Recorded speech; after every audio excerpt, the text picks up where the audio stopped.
Hello दोस्तों, कैसे हो आप सभी। मैं भी के सिंह आप सभी का स्वागत करता हूं और मैं आशा करता हूं कि आप सभी स्वस्थ होंगे, मस्त होंगे और अपनी पढ़ाई और सेहत का काफ़ी अच्छे से ख्याल रख रहे होंगे।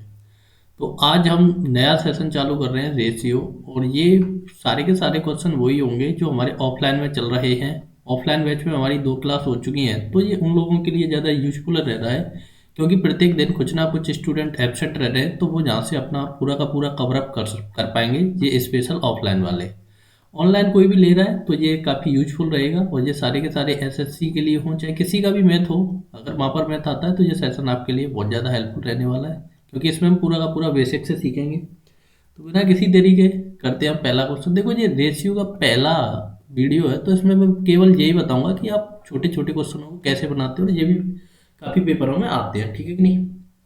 तो देखो, ए रेशियो बी दिया है और बी रेशियो सी दिया है और आपको ए रेशियो सी पूछा है, तो कैसे लिखेंगे। देखो, ए रेशियो बी क्या दिया है आपका 7:9 दिया है। बी रेशियो सी क्या दिया है आपका 5:7 दिया है, ठीक है नहीं मेरे भाइयों। तो देखो, A ratio B ratio C, तो पहले क्या होगा कि इन दोनों का मल्टीप्लाई करेंगे तो ए आ जाएगा, तो यहाँ से ए आ गया 35। इन दोनों का मल्टीप्लाई करेंगे तो बी आ जाएगा, ये आ गया 45, और इन दोनों का करेंगे तो ये आएगा 63, ठीक है। तो जहाँ से हमें केवल और केवल ए और सी का रेशियो पूछा है, तो ए और सी का निकाल देंगे। ए की वैल्यू कितनी है 35 और बी की वैल्यू कितनी है 63। तो यहाँ से आपका जैसे 7 से डिवाइड करेंगे तो ये 5:9, ऑप्शन नंबर ए आपका हो जाएगा, ठीक है कि नहीं। तो ये होता है हमारा पहला क्वेश्चन डन। चलते हैं दूसरे क्वेश्चन पर। बड़े आसान आसान से क्वेश्चन है आज पहले सेशन में। तो देखो, अब आपको क्या है कि ये 4 दिए हैं, पहले तो केवल 3 थे, अब 4 दिए हैं और आपको क्या निकालना है, ए रेशियो डी निकालना है। तो ए रेशियो बी है आपका 3:4, बी रेशियो सी है आपका 5:7 और सी रेशियो डी है आपका 8:9, ठीक है नहीं। तो देखो, जब भी आपको केवल ए और डी निकालने हो, ए और डी निकालने का मतलब है कि आपको एक तो पहला टर्म निकालना है और एक लास्ट टर्म निकालना है। तो इनके लिए आप डायरेक्ट क्या करेंगे, ए और डी निकालने के लिए देखो, ए के लिए ये सारा मल्टीप्लाई करेंगे, 3 × 5 × 8, और डी निकालने के लिए लास्ट वालों को मल्टीप्लाई करेंगे तो 4 × 7 × 9, ठीक। तो जो भी कॉमन टर्म है उनको हटा देंगे, तो ये इससे 2 टाइम गया और ये इससे 3 टाइम गया, तो यहाँ से 10:21। तो ऑप्शन नंबर सी इसका करेक्ट आंसर हो जाएगा। देखो, जब भी रेशियो लिखना है तो जो वाला टर्म यहाँ पर खत्म हो रहा है वही यहाँ स्टार्ट होना चाहिए, जो टर्म यहाँ से खत्म हो रहा है उसी से यहाँ स्टार्ट होना चाहिए, जब भी ये रेशियो आता है, ठीक है। ये सारी एक के सारे लोग जानते होंगे, बट थोड़ा सा बेसिक इसमें करा दिया गया है। देखो, ए रेशियो भी नेक्स्ट सवाल है हमारा, क्या दिया है 4:5। बी रेशियो सी हमारा क्या दिया है 5:6 और सी रेशियो डी क्या दिया है हमारा 6:7। अब देखो, उसने पूछा क्या है, ए और सी पूछा है, तो यहाँ से निकलेगा हमारा A ratio B ratio C ratio D, ठीक है। तो देखो, एक ही टर्मिनोलॉजी क्या है कि इसका सारे का सारा मल्टीप्लाई करो तो 5 मल्टीप्लाई है, तो ये ए आ गया। बी का ऐसे निकलेगा, इसका मल्टीप्लाई करो 5 × 6। और देखो, सी का इन दोनों का मल्टीप्लाई करो और इसका मल्टीप्लाई करो, तो 5 × 6 × 6, और डी का निकलेगा केवल और केवल आपको लास्ट वाला टर्म मल्टीप्लाई कर देंगे तो ये क्या आ जाएगा, डी आ जाएगा। तो 5:6:7। अब देखो, इसमें ये नहीं है कि आप केवल ए और सी पकड़ें और आंसर लिख दें, क्यों, क्योंकि देखो इनके बीच में और भी टर्म हैं जो कॉमन आएंगे। अगर वो नहीं कटे तो डायरेक्ट ए और सी का रेशियो लिखेंगे तो वो गलत हो जाएगा, ठीक है नहीं। तो पहले यहाँ से आपको जो भी इनमें कॉमन टर्म है वो हटा देने हैं। देखो, ये 5 मेरे को कॉमन टर्म दिख रहा है सब में, तो हटाना वही है जो सब में कॉमन हो, ऐसा नहीं कि एक में कॉमन हो एक में कॉमन नहीं हो, वो हटा दे तो फिर सवाल गलत हो जाएगा, ठीक है। अगला एक कॉमन टर्म दिख रहा है आपको, ये 6 सब में अवेलेबल है, तो 6 को हटा दो। अब देखो, कोई भी टर्म नहीं है तो 4 5 6 7, तो हमें अब ये रेशियो आ चुका है हमारा A ratio B ratio C ratio D का। तो ए की वैल्यू यहाँ से 4 है और सी की वैल्यू 6 है, तो ए रेशियो सी लिखेंगे तो 4:6। तो इसमें से कॉमन टर्म वाले को फिर से हटा देंगे तो T/3। तो ऑप्शन नंबर डी आपका करेक्ट आंसर हो जाएगा। नेक्स्ट सवाल थोड़ा सा अलग टाइप का सवाल देखते हैं। देखो ये है कि ए 4a बराबर 6b बराबर 5c। तो इसका मतलब ये होता है कि 4a किसके बराबर है, 6b के बराबर है, 6b किसके बराबर है, 5c के बराबर है, और 5c किसके बराबर है, 4a के बराबर है। अल्टीमेट कहने का मतलब ये है कि ये तीनों एक दूसरे के कैसे हैं, बराबर है सारे के सारे, ठीक है कि नहीं। तो जब भी इस प्रकार का सवाल आएगा तो कैसे करेंगे, तो पूरा टर्म लिखेंगे 4a बराबर 6b बराबर 5c। इसको एक कोई कांस्टेंट टर्म के बराबर मान लेंगे। तो जहाँ से देखो 4a की वैल्यू के आ गई, तो a की वैल्यू के बट्टे 4 आ गई, 6b की वैल्यू के, तो b की वैल्यू 6 5c बराबर के, तो c की वैल्यू आ गई यहाँ से 5 के अपॉन 5। तो देखो a ratio b ratio c लिखे हैं, तो a की वैल्यू क्या दी है आपके पास, के बटे 4, b की है के बटे 6 और c की है के बटे 5। तो देखो ऊपर के सब में है, तो सब में है तो कॉमन है, कट जाएगा। अब जो बचा है वो आपको लिख देना है। तो देखो जब भी डिनोमिनेटर में ऐसा कुछ टर्म बचे, देखो ये क्या बचा है आपका 1/4, 1/6 और 1/5। तो डिनोमिनेटर का आपको एलसीएम ले लेना है और ऊपर मल्टीप्लाई कर देना है। तो आपका एलसीएम 60 आ जाएगा। तो इसमें आपको किसका मल्टीप्लाई कर देना है, 60 का मल्टीप्लाई कर देना है, तो सब में कर देना है। तो यहाँ से आपका कितना आ गया, 15, 10 और 12। तो 15 रेशियो 10 रेशियो 12, तो करेक्ट आंसर हो जाएगा आपका ऑप्शन नंबर 8। ठीक, चलते नेक्स्ट सवाल की ओर। देखो सेम यही टाइप है, पहले आपको एक बार करने की कोशिश करनी है, फिर से देखना है पॉज करने के बाद। तो देखो 6a बराबर 11b बराबर 7c बराबर के। तो अब मैं इसको डायरेक्ट करूँगा। ए की वैल्यू आएगी k/6, बी की वैल्यू आएगी k/11 और सी की वैल्यू आएगी k/7। तो A ratio B ratio C लिखेंगे, तो k बटे 6, k बटे 11 और k बटे 7। तो देखो k से k फिर कट जाएगा, क्योंकि ये हमने माना है तो सवाल में इसका कोई कंट्रीब्यूट नहीं रहेगा, तो 1/7। तो देखो जब आपका इसका एलसीएम लेंगे, और एलसीएम आपका कैसा जा रहा है, देखो सारी की सारी कोप्राइम नंबर है, और कोप्राइम नंबर का एलसीएम सारे का सारा मल्टीप्लाई होकर आएगा। तो इनका एलसीएम आपको तीनों संख्याओं का मल्टीप्लाई करना पड़ेगा। तो देखो मल्टीप्लाई नहीं करना है, तो मल्टीप्लाई नहीं करेंगे तो कैसे बचेंगे, देखो 6 गुणा 11 गुणा 7 अपॉन ए, सारा का सारा कर देते हैं। 6 गुणा 11 गुणा 7 अपॉन 11, यहाँ से आ गया 6 गुणा 11 गुणा 7 अपॉन 7। अब देखो जो कॉमन टर्म है उसे हटा दो नीचे ऊपर से, ये बस करके दिखा रहा हूँ, आपको डायरेक्ट ही करना है। तो यहाँ से कितना आ गया, 77, 42 और 63। अच्छा अच्छा, हाँ ये इसका मल्टीप्लाई होगा, 66 आएगा। ठीक, तो ऑप्शन नंबर बी आपका करेक्ट आंसर हो जाएगा। तो ऑफलाइन वाले बच्चे समझ पा रहे होंगे, क्योंकि ये सारी की सारी क्लासेस हमारी ऑफलाइन चल रही है, तो उसमें ये सारा का सारा डन हो चुका है। ठीक है नहीं, देखो अब ये और अच्छा सवाल है। ए रेशियो बी है आपका 2/9 रेशियो 1/3। तो देखो इसको क्या करेंगे, आपको लिखना है ये प्रॉपर रेशियो में। तो इसका एलसीएम कितना आया, 9 आया। 9 का ऊपर नीचे ऊपर गुणा कर देंगे दोनों में, क्योंकि दोनों में गुणा किया है तो रेशियो पर कोई फर्क नहीं पड़ेगा। तो जहाँ से देखो 9 से तो 9 कट ही जाएगा, तो यहाँ पर क्या बचा 2, और ये इससे कितने बार गया 3। तो ए रेशियो बी का प्रॉपर रेशियो में लिखेंगे तो ये क्या आ जाएगा 2/3, क्योंकि ये आंसर तो इससे भी आ जाता है, लेकिन ये थोड़ा सा आपको सवाल करने में दिक्कत देता है। ठीक है कि नहीं। तो बी रेशियो सी क्या है आपका 2/7 रेशियो एलसीएम 14 आएगा, या तो एलसीएम ले लीजिए या फिर नीचे नीचे ये दोनों कट रहा है तो काट दीजिए, तो ये आ गया 4/5। इसका मल्टीप्लाई हो जाएगा। अगला टर्म है, देखो ये है डी रेशियो सी, ये आपको ध्यान रखना है, ये सी रेशियो डी नहीं है, डी रेशियो सी है। तो डी रेशियो सी, तो 7/10 रेशियो, तो देखो ये इससे कटा, तो ये कितना हो गया, देखो इसका मल्टीप्लाई, इसका मल्टीप्लाई, तो 7/6। अब देखो आप क्या लिखेंगे, हमें निकालना है ए अनुपात बी अनुपात सी अनुपात डी। तो A ratio B ratio C ratio D, ये वाली वैल्यू निकालनी है।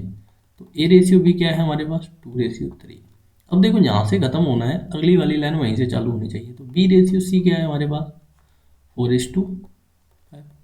अब देखो सी रेशियो डी, हमारे पास क्या है डी रेशियो सी, हमें वैल्यू किसकी निकालनी है सी रेशियो डी की। तो ये क्या हो जाएगा रिवर्स हो जाएगा, तो सी पहले आ जाएगा डी बाद में आ जाएगा। तो यहाँ से क्या निकलेगा आपका A ratio B ratio C ratio D. तो इस सब का आपको क्या कर देना है, जो सारा का सारा टर्म है उसका मल्टीप्लाई करो। देखो इसका करेंगे तो ए निकलेगा, तो वो 8, और 8 का मल्टीप्लाई करेंगे आप 6 में तो 6 48 होता है। तो यहाँ पर क्या लिख देंगे आप 48। अब बी का टर्म कैसे निकलेगा, इसका और इसका मल्टीप्लाई, तो 12 6 72 होता है, 15 6 90, और जो बच गया वो किसका आ जाएगा 15 7 105 टी का आ जाएगा। ठीक भाई। अब 48 रेशियो 72 रेशियो 90 रेशियो 15। अब इसमें जो भी आपका कॉमन टर्म है उसे आप कट सकते हैं। तो इसमें देखो सारा का सारा कॉमन टर्म है 3 का, तो ये आ जाएगा 16 रेशियो 24 रेशियो 30 रेशियो 35। तो ये इसका क्या हो जाएगा करेक्ट आंसर हो जाएगा। काफ़ी अच्छा सवाल है, पेपरों में पूछ लिया जाता है। ठीक है कि नहीं, चलते हैं नेक्स्ट सवाल की ओर। क्या कहता है नेक्स्ट सवाल, देखो x की वैल्यू दी है y मल्टीप्लाई 1/3, y की वैल्यू दी है z मल्टीप्लाई 1/2। तो x अपॉन, देखो y को नीचे लाएंगे तो 1/3, y बराबर y अपॉन z 1/2। तो देखो x की सामने की वैल्यू x की होती है और y के सामने की वैल्यू y की होती है। तो x रेशियो y आ गया 1:3, यहाँ से y रेशियो आपका z आएगा हाँ 1:2। तो रेशियो निकाल लेंगे x ratio y ratio z, तो 1:3:6, ये इसका करेक्ट आंसर हो जाएगा। चलते हैं नेक्स्ट सवाल की। ये है हमारा नेक्स्ट सवाल। देखो अब ऐसे सवाल काफ़ी पेपर में पूछे भी जाते हैं। तो हमें वैल्यू चाहिए 5a प्लस 5b और 6a की रेशियो 3a प्लस 4b। तो यहाँ जहाँ आपको a है वहाँ वहाँ 3 रखना है, यहाँ जहाँ b है वहाँ वहाँ 5 रखना है। तो 6 मल्टीप्लाई 3, 5 मल्टीप्लाई 5, 3 मल्टीप्लाई 3, 4 मल्टीप्लाई 5। तो अब बस सिंपल कैलकुलेशन कर देनी है इसकी, 6 18 प्लस 25, 9 प्लस 20। तो ये कितना हो गया 43:29। तो देखो चाहे ये इस टर्म में लिख रहा हो रेशियो के में, चाहे ये 43/29 लिख रहा हो, दोनों का मतलब एक ही होता है। चलते हैं नेक्स्ट सवाल की ओर। ये है हमारा आज का नेक्स्ट सवाल। तो फिर से वही करना है। देखो 6a minus 5b upon a plus 2b की वैल्यू हमें फाइंड आउट करनी है। तो a की वैल्यू कितनी है आपके पास 5 है और b की वैल्यू कितनी है 8 है। तो जहाँ जहाँ आपको a है वहाँ वहाँ 5 रखना है। तो ये मैंने 5 रखा, b की जगह मैंने 8 रखा। यहाँ 5 प्लस 16, तो देखो 30 माइनस 40 अपॉन ये हो गया आपका 21, ऊपर से बचा मेरा माइनस का 10 अपॉन 21। तो ऑप्शन नंबर सी करेक्ट हो जाएगा। चलते नेक्स्ट सवाल की। देखो रेशियो में बड़े आसान से सवाल आते हैं और मैं सारे के सवालों को डिटेल से कराऊंगा। अब देखो ये थोड़ी सी बेसिक था, मैंने थोड़ा जल्दी कराया है। अब देखते हैं आसानी से हम सवालों को समझेंगे। देखो दो संख्या हैं, उनका रेशियो है 3:8। मान लो कोई भी दो संख्या a b c जो भी हो आपके दिमाग में मान सकते हैं, और उनका अंतर है 115। तो छोटी संख्या ज्ञात कीजिए। अब देखो जब रेशियो दिया है तो इन रेशियो के बीच का अंतर होगा वही संख्याओं का अंतर होगा। तो संख्याओं का अंतर कितना है, यहाँ पर है 5, और वो अंतर कितना दिया है हमें 125 का दिया, 115 का दिया है। तो एक की वैल्यू कितनी आ गई 23 आ गई। अब देखो 3 और 8 में से छोटी संख्या कौन सी है, तो छोटी संख्या 3 है। तो 3 मल्टीप्लाई 23, तो क्या आ जाएगा 69 आ जाएगा। अगर बड़ी संख्या पूछा होता तो कैसे निकालते, तो बड़ी संख्या क्या है 8 है, 8 के साथ किसका मल्टीप्लाई कर देंगे 23 का कर देंगे, तो कितना आ जाएगा 184 आ जाएगा। ठीक है कि नहीं। तो अगर बड़ी संख्या टिक करेगा तो 184, और छोटी करेगा तो 69। तो जो भी क्वेश्चन में पूछेंगे उसी हिसाब से बता दिया जाएगा। अगला सवाल है, चार संख्याओं का अनुपात दिया है और उनका योग दिया है। पहली और चौथी संख्या का योग आपसे पूछा है। देखो A ratio, B ratio, C ratio, D क्या दिया है आपको, 1:2:3:4 दिया है। अब इन सब का योग कितना हो गया, सम कितना हो गया, तो ये 5, 7, 8, 9, 10 हो गया, ठीक है। तो 10 की वैल्यू कितना दिया है, 16 दिया है। अब देखो फर्स्ट और फोर्थ कौन सा है, 1 और 4 है फर्स्ट और फोर्थ, तो टोटल कितना हो गया, 5 हो गया, 1 + 4। तो जब 10 की वैल्यू 16 है तो 5 की वैल्यू कितना होगा, 8 होगा, क्योंकि ये इसका आधा हो गया तो ये भी क्या हो जाएगा, आधा हो जाएगा। ऑप्शन नंबर बी चला जाएगा। देखो नेक्स्ट सवाल और आज का अंतिम सवाल। देखो ये सारे के सारे सवाल ऑफलाइन में डिस्कस हो चुके हैं, तो ये उन लोगों के लिए तो ज़्यादा ही यूजफुल है जो हमारे ऑफलाइन बैचेस में है, लेकिन जो भी कोई न्यू स्टूडेंट है पढ़ रहा है तो उनके लिए भी बेहद ज़्यादा इम्पोर्टेंट ही है, बेसिक है। इसके बाद चलेंगे हम थोड़ा सा एडवांस, धीरे धीरे लेवल बढ़ाते जाएंगे, जीरो से स्टार्ट करेंगे। इसका मतलब ये होता है कि जो कोई भी स्टूडेंट नया है पुराना है सारे लोगों की समझ में आएगा। तीन संख्याओं का योग 116 है। दूसरी संख्या और तीसरी संख्या का अनुपात दिया है। मान लो मैं पहली संख्या ए को मान रहा हूँ, दूसरी संख्या बी को और तीसरी संख्या में सी को मान रहा हूँ। तो दूसरी संख्या और तीसरी संख्या का अनुपात है 9:16। और ये और तो नहीं है, और है। और पहली संख्या और तीसरी संख्या कहने का मतलब ए रेशियो सी का अनुपात क्या है, 1:4 है। तो देखो जब भी आप रेशियो लिखते हैं तो पहले से ही मैं बताता आ रहा हूँ, यहाँ पर खत्म करना है वहीं से शुरू। देखो जहाँ से सी से खत्म है और ये ए से चालू है, सी पर खत्म है। तो अगर ये वाला रेशियो को आप इधर लिखेंगे तो जहाँ से किससे स्टार्ट करना पड़ेगा, C/A। तो सी का है 4 यूनिट है, ए क्या है 1 यूनिट है। तो यहाँ से जो रेशियो निकलेगा B/C रेशियो किसका निकलेगा, ए का निकलेगा। तो ये कितना हो गया, 9×36, 16×64, 16×16। तो ये रेशियो आ गया इसका। तो दूसरी संख्या ज्ञात करो। तो दूसरी संख्या कौन सी होगी, तो देखो ये 6480 और ये भी 116 है आपका, और 116 की वैल्यू कितनी दी है, 116 ही दी है। 116 की वैल्यू कितना दिया है, एक सम भी 116 दिया है। तो सेकंड नंबर कौन सा माना अपन लोगों ने, बी माना, और बी की वैल्यू कितनी है यहाँ पर 36 है, तो इसकी वैल्यू क्या हो जाएगी, 36 ही हो जाएगी। तो ये था आज का अंतिम सवाल। अब देखो ये था आज का अंतिम सवाल, और ये सेशन बहुत ज़्यादा यूजफुल है और काफ़ी बेसिक से चलेंगे। जो भी नया स्टूडेंट है और जो हमारे ऑफलाइन के न्यू स्टूडेंट, ओल्ड स्टूडेंट हैं, उन लोगों के लिए भी ये सेशन केवल महत्वपूर्ण है।